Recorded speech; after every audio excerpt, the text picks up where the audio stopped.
Buenos días, bienvenidos. Hoy estamos hablando de un tema extremadamente interesante, el manifiesto de octubre. Bueno, ¿por qué no necesitamos la audiencia primero, padre?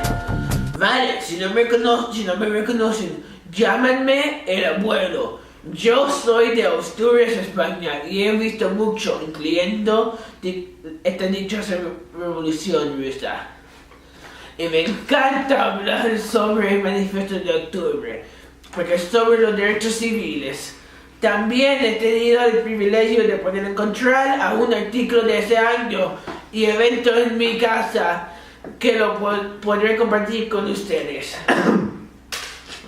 Yo voy por muchos nombres, incluyendo Caín, el príncipe de la niebla y el diablo. Yo soy del infierno.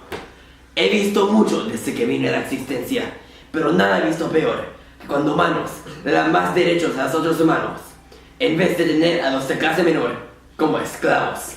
Me encanta que me hayan invitado a hablar sobre este tema en el día de hoy, porque estoy seguro que mi punto de vista será importante para explicar esto.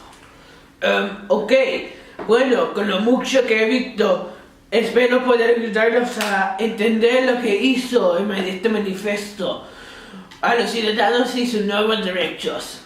Viejo, yo he visto mucho más que ti, pero va a ser interesante tener nuestros puntos de vista diferentes y opuestos. Ahora empezar esta discusión. So first things first, why did the October Manifesto happen? Well, obviously, what these humans are fighting for was their rights. Rights are Terrible. nothing but men. For 9 months, or since Bloody Sunday, Russians were protesting because they wanted more freedom. We had freedoms.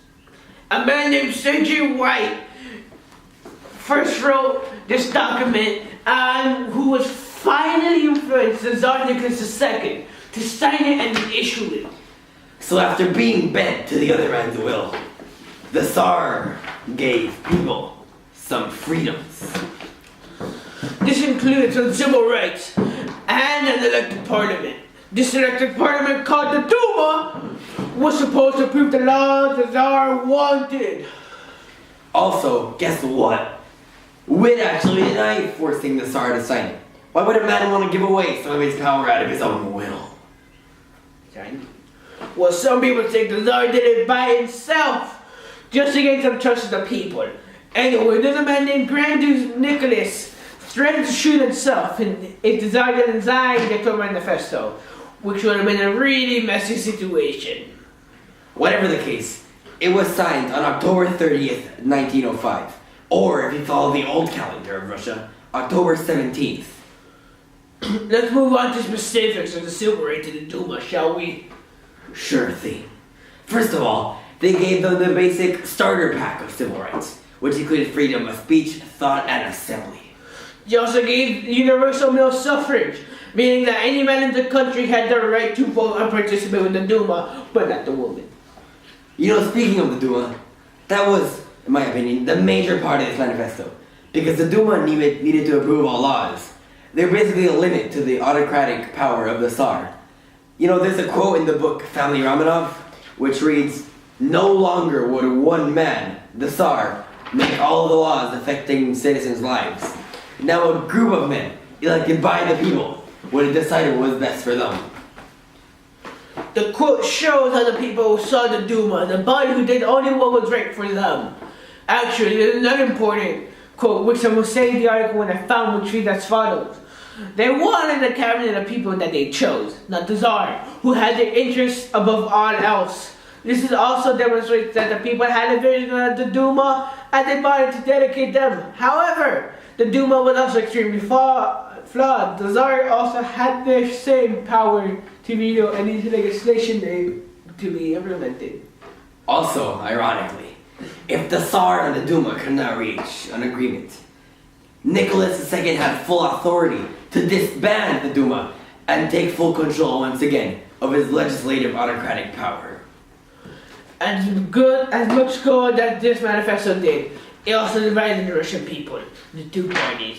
One party, the cadets, were extremely satisfied with the slight changes and happy with how the Duma was helping the people. The other party, the Marxists, which, now are known as communists, thought that freedom of speech was useless, seeing as it was heavily regulated, and that the Duma was barely a shell of what a democracy should. Either way, if you think about it, the people should have been happy that they could at least, you do not have much restriction anymore. People didn't need that. Personally, I think the Tsar made a good call by telling the people they had more freedoms, but basically maintaining the same autocracy that he already had. What do you mean the same autocracy? The people had freedom of speech and stuff, for Christ's sake. This should have never before. The Tsar's power in legislature was also restricted by the Duma. If it was a huge change, old man, people shouldn't have been complaining. People always complain about everything. I've seen it over my lifetime. The point is, these changes were useless in the future, and Russia went back to its good old revolutions and executions. I believe there's one last quote which I would like to share from the introduction of George Orwell's Animal Farm, which says that there is a long way to go yet, but there is a long time ahead too. This means that these situations have room to change in Russia, for the better or for the worse, even though we already know how well that turned out. Anyway, if you don't know about that, you'll find about it later. Alright, the time is up, so thanks for watching. Well, I think we touched upon the topic very well, right? Anyway, I have to go deal with a few other gamblers of fate. But, excuse me, I must leave.